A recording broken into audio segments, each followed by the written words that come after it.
The wolf is obviously the most notorious fictional character in the Stronghold universe, and he's very much the antagonist of the series, leading the rat, the pig and the snake in times of war. His past is shrouded in mystery and we don't quite know where he comes from, but after receiving his dukedom, he goes abroad, he comes back, he takes over England, and he sort of sets into motion the events of the original Stronghold and everything that followed. He's a very large man with a slightly sort of Germanic look and intense glare.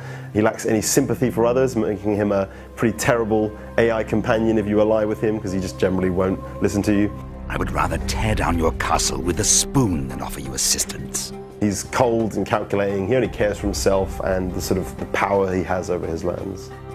The wolf is one of the strongest AI opponents of Crusader 2. He builds large castles with thick layered walls, towers manned with plenty of archers and many different types of traps. Of all the AI opponents of Crusader 2, the wolf's castles are definitely the most deserving of the name Stronghold.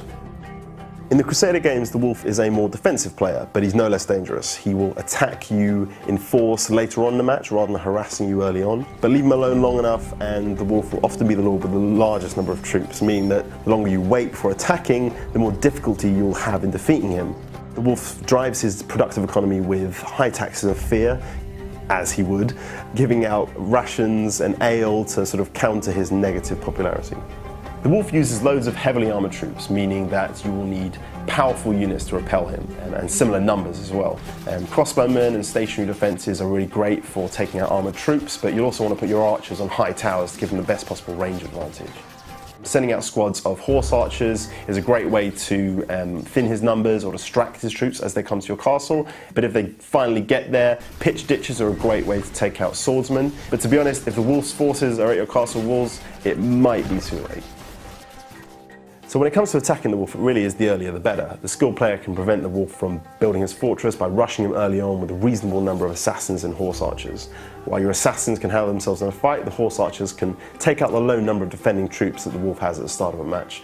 Ideally then you can move in and kill the wolf with your assassins, killing him before he even knows what's going on. If you're unlucky enough to let the wolf build up his full castle, your only option will be to build huge amounts of siege equipment in hopes of punching a hole through his defences. You'll have to take out his towers, buildings and defences one by one and slowly move in on his keep, while protecting your siege engines at the back.